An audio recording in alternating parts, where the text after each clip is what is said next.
दोस्तों, कहानी चल रही है जिम कॉर्बेट की book man eaters of Kumaon और ये उसका दूसरा पार्ट है। तो कहानी कुछ ऐसे शुरू होती है। जिम कॉर्बेट लिखते हैं, मैं मालानी में एडी नॉल्स के साथ शिकार पर था जब मैंने पहली बार उस बाघ के बारे में सुना, जिसे बाद में आधिकारिक रूप से चंपावत का आदमखोर घोषित किया गया। एडी, जिन्हें इस प्रांत में एक असाधारण शिकारी और शिकार की कहानियों के अथाह भंडार के स्वामी के रूप में लंबे समय तक याद किया जाएगा, उन कुछ भाग्यशाली लोगों में से थे जिन्हें जीवन की लगभग हर श्रेष्ठ वस्तु प्राप्त थी। उनकी राइफल अपनी सटीकता और मारक क्षमता में बेजोड़ थी। उनके एक भाई भारत के सर्वश्रेष्ठ निशानेबाज थे, जबकि दूसरे भाई भारतीय सेना के सबसे अच्छे टेनिस खिलाड़ी थे। इसलिए जब एडी ने मुझे बताया कि उनके बहनोई, जिन्हें वो संसार का सबसे अच्छा शिकारी मानते थे, उन्हें सरकार ने चंपावत के आदमखोर को मारने के लिए नियुक्त किया है, तो ये मान लेना स्वाभाविक था कि उस जानवर के आतंक का अंत अब निश्चित है। किंतु किसी अज्ञात कारण से वो बाघ नहीं मरा। 4 साल बाद जब मैं नैनीताल पहुंचा, तब वो सरकार के लिए भारी चिंता का कारण बना हुआ था। उसे मारने के लिए इनाम घोषित किए गए, विशेष शिकारियों की नियुक्ति की गई और अल्मोड़ा स्थित छावनी से गोरखा सैनिकों के दल भी भेजे गए। लेकिन इन सभी प्रयासों के बावजूद मानव शिकारों की संख्या लगातार भयावह रूप से बढ़ती रही। बाद में यह स्पष्ट हुआ कि वो बाघ नहीं बल्कि एक बाघिन थी। वो नेपाल से कुमाऊं आई थी और तब तक पूरी तरह आदमखोर बन चुकी थी। नेपाल में लगभग 200 लोगों की जान लेने के बाद सशस्त्र नेपाली दलों ने उसे वहां से खदेड़ दिया। कुमाऊं में अगले 4 सालों के दौरान उसने और 234 लोगों को अपना शिकार बनाया। स्थिति यही नहीं थी जब नैनीताल पहुंचने के कुछ ही समय बाद मेरी मुलाकात बर्थौड से हुई। उस समय वो नैनीताल के डिप्टी कमिश्नर थे। बाद में उनकी दुखद मृत्यु हो गई और उन्हें हल्द्वानी में एक साधारण सी कब्र में दफनाया गया। वो ऐसे व्यक्ति थे जिन्हें जानने वाला हर व्यक्ति उनसे प्रेम करता था और उनका गहरा सम्मान करता था। इसलिए इसमें कोई आश्चर्य नहीं था कि जब उन्होंने मुझे बताया कि ये आदमखोर उनके ज़िले के लोगों के लिए कितनी बड़ी मुसीबत बन गई है और स्वयं वो इसकी वजह से कितने चिंतित हैं, तो मैंने उनसे वादा किया कि जैसे ही अगले मानव शिकार की सूचना मिलेगी, मैं तुरंत चंपावत के लिए रवाना हो जाऊंगा। हालांकि मैंने 2 शर्तें रखी। पहली, सरकार द्वारा घोषित सभी इनाम वापस ले लिए जाएं और दूसरी, अल्मोड़ा से भेजे गए विशेष शिकारियों तथा नियमित सैनिकों को वापस बुला लिया जाए। इन शर्तों का कारण बताने की आवश्यकता नहीं थी, क्योंकि मुझे विश्वास था कि हर सच्चा शिकारी मेरी तरह इनाम के लालच में शिकार करने वाले के रूप में पहचाने जाने से घृणा करता है और मेरी ही तरह इस जोखिम से भी बचना चाहता है कि कहीं गलती से किसी दूसरे शिकारी की गोली का शिकार न बन जाए। मेरी दोनों शर्तें स्वीकार कर ली गईं। 1 सप्ताह बाद बर्थौड सुबह सुबह मेरे पास आए। उन्होंने बताया कि रात के दौरान धावकों यानी संदेश वाहकों द्वारा सूचना मिली है कि दाबी धूरा और धूना घाट के बीच स्थित पाली गांव में आदमखोर बाघिन ने एक महिला की हत्या कर दी है। अचानक यात्रा पर निकलने की संभावना को ध्यान में रखते हुए मैंने पहले ही 6 आदमियों को अपना कैंप का सामान ढोने के लिए नियुक्त कर रखा था। नाश्ता करने के बाद हम चल पड़े और पहले दिन 17 मील की यात्रा करके धारी पहुंचे। अगले दिन मोरनौला में नाश्ता किया, रात दाबी धूरा में बिताई और उसके अगले ही दिन शाम को पाली पहुंच गए। तब तक उस महिला की हत्या हुए 5 दिन बीत चुके थे। लगभग 50 स्त्री पुरुषों और बच्चों की आबादी वाला ये गांव भय से पूरी तरह जकड़ा हुआ था। जब मैं वहां पहुंचा तब भी सूर्यास्त नहीं हुआ था। फिर भी पूरा गांव अपने अपने घरों में बंद दरवाजों के पीछे छिपा बैठा था। मेरे साथ आए लोगों ने आंगन में आग जलाई और जब मैं बैठकर चाय पीने लगा, तभी इधर उधर से धीरे धीरे कुछ दरवाजे खुले और डरे सहमे ग्रामीण बाहर निकलने लगे। मुझे बताया गया कि पिछले 5 दिनों से गांव का कोई भी व्यक्ति अपने घर की चौखट से बाहर नहीं निकला था। आंगनों की गंदगी इस बात का प्रत्यक्ष प्रमाण दे रही थी कि ये बात बिल्कुल सच थी। भोजन का भंडार भी तेजी से समाप्त हो रहा था और यदि बाघिन को जल्दी ही मार न गिराया गया या वहां से भगाया न गया तो गांव के लोगों के सामने भूखे मरने की नौबत आ जाती। ये स्पष्ट था कि बाघिन अभी भी आस पास ही थी। लगातार 3 रातों से उसे गांव के पास वाली सड़क पर दहाड़ते हुए सुना गया था। वो घरों से लगभग 100 गज की दूरी पर घूमती थी और उसी दिन उसे गांव के निचले हिस्से की खेती वाली जमीन पर भी देखा गया था। गांव के मुखिया ने बड़े आग्रह के साथ मुझे रहने के लिए एक कमरा दिया, लेकिन उसमें हम 8 लोगों को साथ रहना पड़ता और उसका एकमात्र दरवाजा उसी गंदे आंगन की ओर खुलता था। इसलिए मैंने रात खुले में बिताने का निर्णय लिया। रात के भोजन के नाम पर जो थोड़ा बहुत मिल सका उसे खाने के बाद मैंने अपने साथियों को सुरक्षित कमरे में बंद कर दिया और स्वयं सड़क के किनारे एक पेड़ से पीठ टिकाकर बैठ गया। ग्रामीणों का कहना था कि बाघिन अक्सर इसी सड़क पर आती जाती थी। उस रात पूर्णिमा थी, इसलिए मुझे आशा थी कि यदि पहले मेरी नज़र उस पर पड़ गई तो शायद मुझे गोली चलाने का अवसर मिल जाए। मैंने जंगलों में शिकार की तलाश करते हुए न जाने कितनी रातें बिताई थी, लेकिन किसी आदमखोर की प्रतीक्षा में ये मेरी पहली रात थी। मेरे सामने की सड़क चांदनी से पूरी तरह रोशन थी, पर दाएं बाएं झुके हुए पेड़ों की घनी छाया गहरा अंधेरा पैदा कर रही थी। जब रात की हवा शाखाओं को हिलाती और वो परछाइयां हिलने लगती तो मुझे ऐसा लगता मानो दर्जनों बाघ मेरी ओर बढ़ते चले आ रहे हों।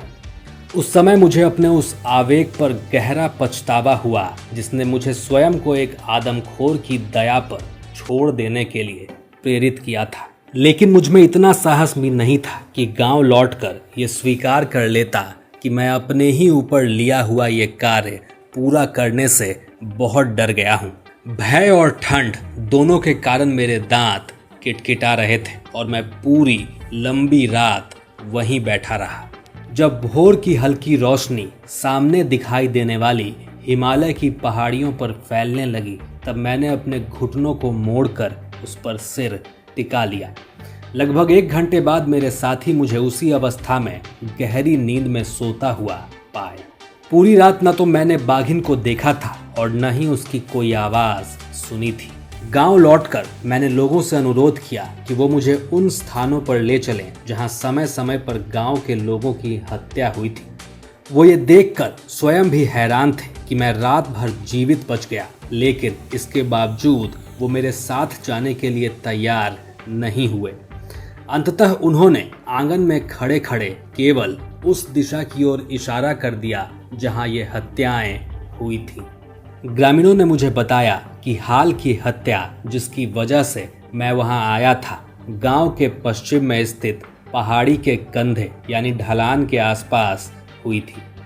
लगभग 20 महिलाएं और लड़कियां जो उस दिन अपने मवेशियों के लिए बांज यानी ओक के पत्ते इकट्ठा करने गई थी मुझे पूरी घटना विस्तार से बताने के लिए उत्सुक थी।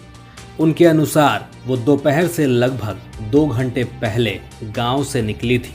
लगभग आधा मील चलने के बाद वो पत्तियां काटने के लिए पेड़ों पर चढ़ गई। जिस महिला की जान गई वो और 2 अन्य महिलाएं एक ऐसे पेड़ पर चढ़ी जो एक गहरी खाई के किनारे उगा था। बाद में मैंने उस खाई को देखा। वो लगभग 4 फीट गहरी और 10 से 12 फीट चौड़ी थी। महिला अपनी आवश्यकता भर पत्तियां काट चुकी थी और पेड़ से नीचे उतर रही थी। तभी बाघिन जो बिना किसी आहट के वहां पहुंच गई थी अपने पिछले पैरों पर खड़ी हुई और उसने महिला का पैर पकड़ लिया। महिला जिस डाल के सहारे नीचे उतर रही थी उससे उसकी पकड़ छूट गई और वो खाई में जा गिरी। बाघिन ने उसका पैर छोड़ दिया, लेकिन जैसे ही वो उठने का प्रयास करने लगी बाघिन ने उसका गला दबोच लिया। उसे मारने के बाद बाघिन खाई की दूसरी ढलान पर छलांग लगाकर ऊपर चढ़ गई और घनी झाड़ियों में उसका शव लेकर गायब हो गई। ये पूरी घटना उसी पेड़ पर बैठी उन दोनों महिलाओं से केवल कुछ ही फीट की दूरी पर हुई थी और पूरे समूह ने अपनी आंखों से ये सब देखा था। जैसे ही बाघिन और उसका शिकार उनकी नजरों से ओझल हुए, भयभीत महिलाएं और लड़कियां भागकर गांव लौट गईं। उस समय गांव के पुरुष दोपहर का भोजन करने के लिए घर आए हुए थे। सभी लोग इकट्ठा हुए और जो भी चीज तेज आवाज कर सकती थी, जैसे कि ढोल, पीतल के बर्तन और अन्य धातु के बर्तन, उठा ली। इसके बाद एक बचाव दल रवाना हुआ जिसमें पुरुष आगे आगे चल रहे थे और महिलाएं पीछे थी। जब वो उस खाई तक पहुंचे जहां महिला की हत्या हुई थी, तब वो ये विचार ही कर रहे थे कि अब आगे क्या किया जाए। तभी लगभग 30 गज दूर झाड़ियों में छिपी बाघिन ने अचानक जोरदार दहाड़ लगाई। बस फिर क्या था, पूरा दल एक साथ मुड़ा और जान बचाने के लिए बेतहाशा भागता हुआ वापस गांव पहुंच गया। जब सबकी सांसें सामान्य हुई तो हर व्यक्ति दूसरे पर यही आरोप लगाने लगा कि सबसे पहले वही भागा था और उसी की वजह से भगदड़ मच गई। ये बहस काफी देर तक चलती रही। अंत में किसी ने सुझाव दिया कि यदि वास्तव में कोई भी डरता नहीं है और सब उतने ही बहादुर हैं जितना वो दावा कर रहे हैं, तो फिर बिना समय गवाए वापस जाकर उस महिला के शव को क्यों ना वापस ले आया जाए। सभी ने इस सुझाव को स्वीकार कर लिया। 3 बार बचाव दल उस खाई तक पहुंचा। तीसरी बार उस व्यक्ति ने, जिसके पास बंदूक थी, गोली चला दी। गोली की आवाज सुनते ही बाघिन दहाड़ती हुई झाड़ियों से बाहर निकल आई। इसके बाद महिला के शव को वापस लाने का प्रयास बुद्धिमानी से हमेशा के लिए छोड़ दिया गया। जब मैंने उस बंदूकधारी से पूछा कि उसने झाड़ियों की ओर गोली चलाने के बजाय हवा में क्यों चलाई, तो उसने उत्तर दिया, बाघिन पहले से ही बहुत क्रोधित थी और यदि दुर्भाग्य से गोली उसे लग जाती तो वो निश्चित रूप से उसे मार डालती। अब सुबह लगभग 3 घंटे तक मैं गांव के चारों ओर बाघिन के पदचिन्ह खोजता रहा। एक ओर मन में उससे सामना होने की आशा थी तो दूसरी ओर उसी संभावना का भय भी था। एक स्थान पर घने जंगलों से ढकी अंधेरी खाई में जब मैं झाड़ियों के किनारे किनारे चल रहा था, तभी खलीज पीजेंट का एक झुंड तेज चीखते हुए झाड़ियों से उड़कर निकल आया। उस क्षण मुझे ऐसा लगा मानो मेरा हृदय धड़कना ही बंद कर देगा। मेरे साथियों ने भोजन के लिए एक अखरोट के पेड़ के नीचे जगह साफ कर दी थी। नाश्ते के बाद गांव के मुखिया ने मुझसे अनुरोध किया कि जब तक गेहूं की फसल काटी जा रही है, मैं पहरा दूं। उन्होंने कहा, यदि मेरी मौजूदगी में फसल नहीं काटी गई तो लोग डर के कारण अपने घरों से बाहर नहीं निकलेंगे और पूरी फसल खेतों में ही रह जाएगी। आधे घंटे बाद पूरा गांव मेरे साथियों की सहायता से खेतों में काम करने लगा। आधे घंटे बाद पूरा गांव मेरे साथियों की सहायता से खेतों में काम करने लगा, जबकि मैं भरी हुई राइफल लेकर पहरा देता रहा। शाम तक 5 बड़े खेतों की पूरी फसल काट ली गई थी। केवल घरों के पास स्थित 2 छोटे खेत बचे थे, जिनके बारे में गांव के मुखिया ने कहा कि अगले दिन उन्हें काटने में कोई कठिनाई नहीं होगी। अब गांव की सफाई की स्थिति पहले से कहीं बेहतर हो गई थी। मेरे लिए अलग से एक दूसरा कमरा भी उपलब्ध करा दिया गया। उस रात दरवाजे में कांटेदार झाड़ियां इस प्रकार फंसा दी गई कि हवा का आगमन बना रहे, लेकिन आदमखोर भीतर न आ सके। उस सुरक्षित कमरे में मैंने पिछली रात की खोई हुई नींद पूरी की। मेरी उपस्थिति धीरे धीरे गांव वालों के मन में नया साहस भरने लगी थी। लोग अब पहले की तुलना में गांव के बाहर थोड़ी अधिक स्वतंत्रता से आने जाने लगे थे, लेकिन उन्होंने अभी तक मुझ पर इतना विश्वास नहीं किया था कि मेरी उस इच्छा को पूरा करते जिसके अनुसार मैं चाहता था कि वो मुझे जंगल में घुमाएं। ये मेरे लिए बहुत महत्वपूर्ण था क्योंकि ये लोग आसपास के कई मील क्षेत्र के हर रास्ते और हर कोने से परिचित थे। यदि वो चाहते तो मुझे बता सकते थे कि बाघ के मिलने की सबसे अधिक संभावना कहाँ है, या कम से कम ऐसी जगह जहां उसके पंजों के निशान यानी पगमार्क दिखाई दे सकते थे। ये तो निश्चित था कि आदमखोर एक बाघ था, लेकिन ये किसी को नहीं मालूम था कि वो जवान है या बूढ़ा, नर है या मादा। मेरा विश्वास था कि ये जानकारी मुझे उसके करीब पहुंचाने में बहुत सहायता करेगी, लेकिन इसका पता केवल उसके पंजों के निशानों की जांच करके ही लगाया जा सकता था। अगली सुबह चाय पीने के बाद मैंने घोषणा की कि मुझे अपने आदमियों के लिए मांस चाहिए। मैंने गांव वालों से पूछा कि क्या वो मुझे ऐसी जगह ले जा सकते हैं जहां मैं घुड़ैल यानी पहाड़ी जंगली बकरी का शिकार कर सकूं। गांव एक लंबी पहाड़ी की चोटी पर बसा था जो पूरब से पश्चिम तक फैली हुई थी। जिस सड़क के किनारे मैंने पिछली रात बिताई थी उसके ठीक नीचे पहाड़ी उत्तर दिशा की ओर बहुत तीव्र ढलान बनाते हुए घास से ढकी ढलानों में उतर जाती थी। गांव वालों ने बताया कि इन ढलानों पर घुड़ैल बड़ी संख्या में मिलते हैं।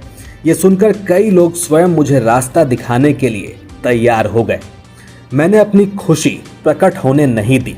उन लोगों में से 3 को चुना और गांव के मुखिया से कहा कि यदि घुड़ैल वास्तव में उतने ही अधिक मिले जितना उन्होंने बताया है तो मैं अपने आदमियों के लिए 1 और गांव वालों के लिए 2 घुड़ैल मार दूंगा। हम सड़क पार करके एक बहुत खड़ी पहाड़ी से नीचे उतरने लगे।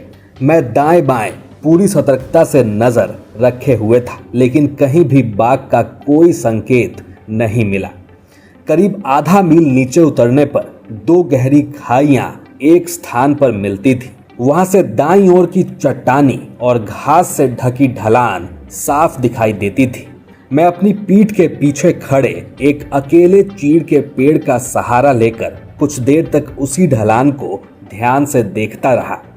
तभी पहाड़ी पर काफी ऊपर किसी हलचल ने मेरा ध्यान आकर्षित किया। जब वही हलचल दोबारा दिखाई दी तो समझ आया कि वो एक घुड़ैल था जो अपने कान फड़फड़ा रहा था। उसका पूरा शरीर लंबी घास में छिपा हुआ था और केवल उसका सिर दिखाई दे रहा था। मेरे साथ आए लोगों ने वो हलचल नहीं देखी थी और अब जब घुड़ैल का सिर भी बिल्कुल स्थिर हो गया तथा अपने आसपास के वातावरण में इस तरह घुल मिल गया कि उसे पहचानना कठिन हो गया। अब घुड़ैल का सिर पूरी तरह स्थिर हो गया था और अपने आसपास के वातावरण में इस तरह घुल मिल गया था कि मैं अपने साथ आए लोगों को उसे दिखा नहीं सका। मैंने उन्हें केवल इतना बताया कि जानवर लगभग किस दिशा में है और उन्हें बैठकर देखने को कहा, जबकि मैं निशाना लगाने की तैयारी करने लगा। इस राइफल का झटका यानी रिकॉइल बहुत तेज होता है, लेकिन उसकी भरपाई उसकी अद्भुत सटीकता कर देती है। लगभग किसी भी दूरी पर उसका निशाना अचूक माना जाता था। जानवर लगभग 200 गज दूर था। मैं जमीन पर लेट गया, राइफल को पास की चीड़ की जड़ पर टिकाया, सावधानी से निशाना साधा और गोली चला दी। काले बारूद वाले कारतूस से निकला धुआं कुछ क्षणों के लिए मेरी दृष्टि के सामने छा गया। मेरे साथ के लोगों ने कहा कि शायद कुछ नहीं हुआ है और संभवतः मैंने किसी चट्टान या सूखी पत्तियों के ढेर पर गोली चला दी होगी।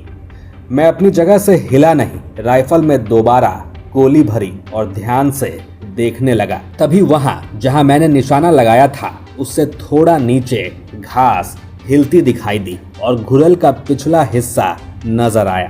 जैसे ही वो पूरी तरह घास से बाहर निकला उसका संतुलन बिगड़ गया और वो तेज ढलान पर लुढ़कता हुआ नीचे आने लगा, लेकिन आधी ढलान पार करते ही वो घनी घास में गायब हो गया। उसी घास में 2 और घुड़ैल आराम कर रहे थे। पहले घुड़ैल के लुढ़कने से वे चौंक उठे, अपनी चेतावनी वाली छींक जैसी आवाज निकाली और लंबी छलांगे लगाते हुए पहाड़ी पर ऊपर की ओर भागने लगे। अब दूरी पहले से कम हो चुकी थी। मैंने अपने राइफल के विजन को उसी के अनुसार समायोजित किया। जैसे ही दोनों में से बड़ा घुड़ैल कुछ धीमा हुआ, मैंने उसकी पीठ पर गोली दाग दी। उसी क्षण दूसरा घुड़ैल मुड़कर पहाड़ी पर तिरछा भागने लगा तो मैंने उसके कंधे पर निशाना साधकर दूसरी गोली चला दी। कभी कभी मनुष्य को ऐसा काम करने का अवसर मिल जाता है जो लगभग असंभव प्रतीत होता है। मैं एक असुविधाजनक स्थिति में लेटा हुआ था, लगभग 60 डिग्री के कोण पर ऊपर की ओर 200 गज की दूरी पर। घुरल के गले पर बने छोटे से सफेद निशान को लक्ष्य बनाकर गोली चलाना ऐसा था मानो सफलता की संभावना लाख में एक भी न हो। फिर भी काले बारूद से चली भारी शीशे की गोली अपने मार्ग से रत्ती भर भी नहीं भटकी। वो सीधे लक्ष्य पर लगी और घुरल उसी क्षण ढेर हो गया। इसके बाद भी एक संयोग हुआ। छोटी छोटी खाइयों और बाहर निकली चट्टानों से भरी उस खड़ी ढलान पर मरा हुआ घुरल फिसलता और लुढ़कता हुआ ठीक उसी स्थान पर जा पहुंचा जहां उसके दोनों साथी लेटे हुए थे। और इससे पहले कि उसका शरीर घास के उस हिस्से को पूरी तरह पार करता, उसके दोनों साथी भी घबराकर फिसलते और उछलते हुए वहां से भाग निकले। तीनों घुरल लुढ़कते हुए पहाड़ी से नीचे आ गए। जब उनके शव हमारे सामने खाई में आकर गिरे तो उन लोगों के चेहरे पर आश्चर्य और खुशी देखने लायक थी, जिन्होंने पहले कभी किसी राइफल को चलते हुए नहीं देखा था। कुछ समय के लिए वो आदमखोर बाघ को भी भूल गए और उत्साह में खाई की ओर दौड़ पड़े ताकि शिकार को उठा सकें। ये अभियान कई मायनों में सफल रहा। इससे न केवल पूरे गांव के लिए मांस की व्यवस्था हो गई, बल्कि पूरे गांव का विश्वास भी मुझे प्राप्त हो गया। शिकार की कहानियां, जैसा कि सभी जानते हैं, हर बार सुनाए जाने पर कुछ और बढ़ जाती हैं। जब घुरेलों की खाल उतारी जा रही थी और उनका मांस बांटा जा रहा था, तब मेरे साथ गए 3 ग्रामीणों ने अपनी कल्पना को खुली उड़ान दे दी। मैं खुले स्थान पर बैठकर नाश्ता कर रहा था और वहीं से भीड़ की उत्साहित आवाजें साफ सुन सकता था। वो लोगों को बता रहे थे कि घुरेलों को 1 मील से भी अधिक दूरी से गोली मारकर गिराया गया था, और ये भी कि साहब की जादुई गोलियां न केवल जानवरों को मार देती हैं, बल्कि उन्हें लुढ़काकर सीधे साहब के पैरों तक भी ले आती हैं। दोपहर का भोजन करने के बाद गांव के मुखिया ने मुझसे पूछा कि अब मैं कहां जाना चाहता हूं और अपने साथ कितने लोगों को ले जाना चाहूंगा। मेरे चारों ओर उत्साहित ग्रामीणों की भीड़ जमा हो गई थी। मैंने उनमें से उन्हीं 2 लोगों को चुना जो सुबह मेरे साथ गए थे, और उन्हें मार्गदर्शक बनाकर उस स्थान की ओर चल पड़ा जहां हाल ही में एक महिला को आदमखोर ने मार डाला था। हमारे पहाड़ों के लोग हिंदू हैं और अपने मृतकों का अंतिम संस्कार करते हैं।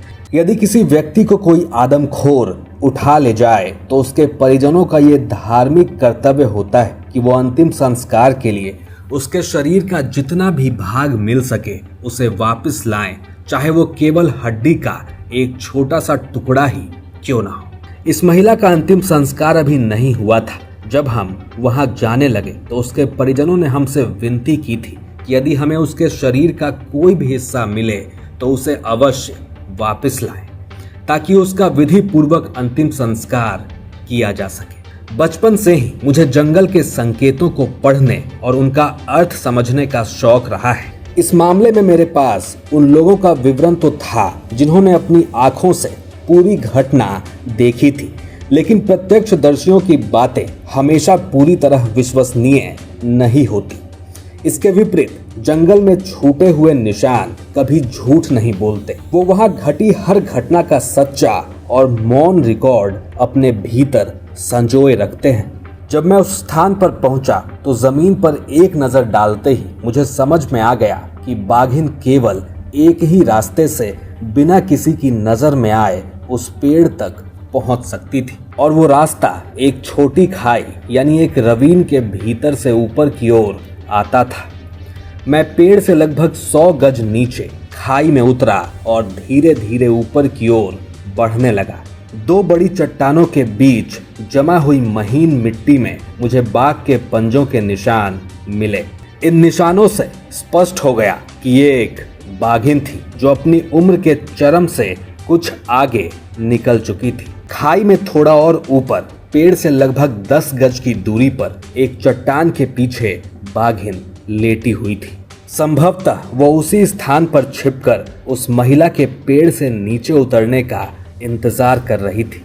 वो महिला सबसे पहले अपनी आवश्यकता के अनुसार सारी पत्तियां काट चुकी थी। जब वो लगभग 2 इंच मोटी एक शाखा के सहारे स्वयं को नीचे उतार रही थी, तभी बाघिन दबे पांव आगे बढ़ी और अपने पिछले पैरों पर खड़ी हो गई। महिला के पैर को पकड़ लिया और उसे खींचकर खाई में गिरा दिया। जिस शाखा को वो महिला पकड़ी हुई थी वो उसके संघर्ष की गवाही दे रही थी। शाखा की खुरदरी ओक की छाल पर और आगे चलकर पत्तियों पर भी उसकी हथेलियों और उंगलियों की फटी हुई चमड़ी के टुकड़े चिपके हुए थे। इससे पता चलता था कि उसने पूरी ताकत से खुद को बचाने की कोशिश की थी, लेकिन अंत में उसकी पकड़ छूट गई।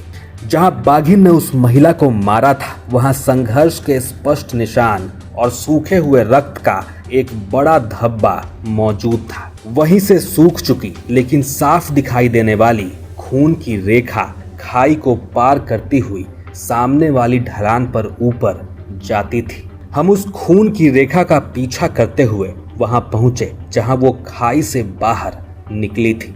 कुछ आगे झाड़ियों के बीच हमें वो स्थान मिला जहां बाघिन ने अपने शिकार को खाया था। लोगों में ये एक आम धारणा है कि आदमखोर बाघ या तेंदुए अपने मानव शिकार का सिर, हाथ और पैर नहीं खाते।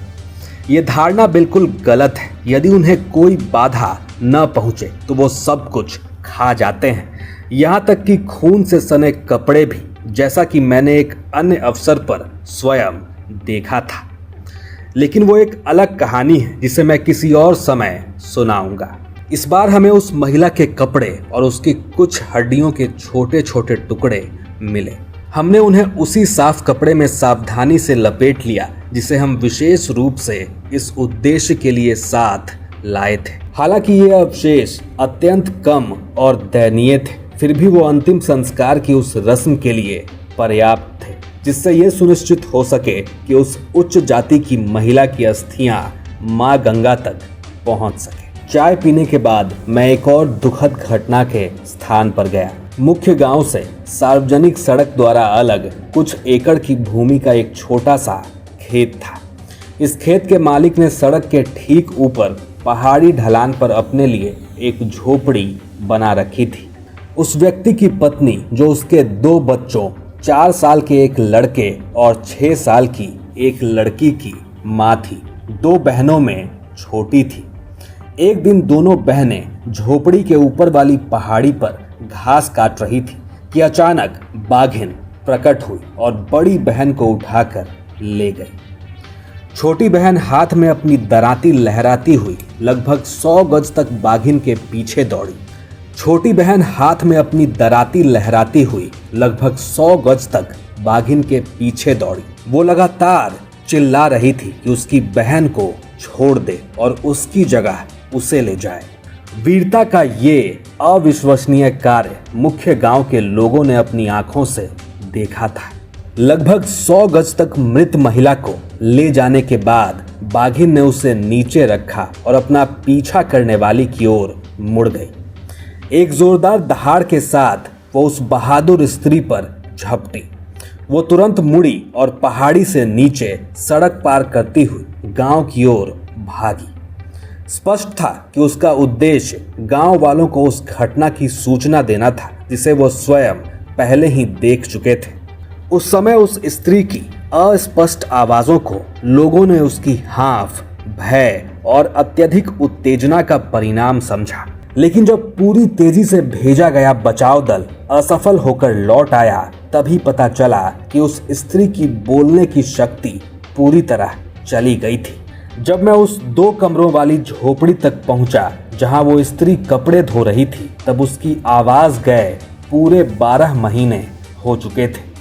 उस गूंगी स्त्री की आंखों में दिखाई देने वाले तनाव के अलावा वो पूरी तरह सामान्य प्रतीत होती थी। जब मैं उससे बात करने के लिए रुका और उसे बताया कि मैं उस बाघिन को मारने आया हूं जिसने उसकी बहन की जान ली थी, तो उसने अपने दोनों हाथ जोड़ दिए और झुककर मेरे चरण स्पर्श किए। उस क्षण मुझे स्वयं पर बड़ा दयनीय और झूठा होने का एहसास हुआ। ये सच था कि मैं आदमखोर बाघिन का शिकार करने के उद्देश्य से आया था, लेकिन उस बाघिन के बारे में ये प्रसिद्ध था कि वो एक ही स्थान पर दोबारा कभी शिकार नहीं करती थी, अपने पुराने शिकार के पास कभी लौटकर नहीं आती थी और उसका आतंक कई 100 वर्ग मील के विशाल क्षेत्र में फैला हुआ था।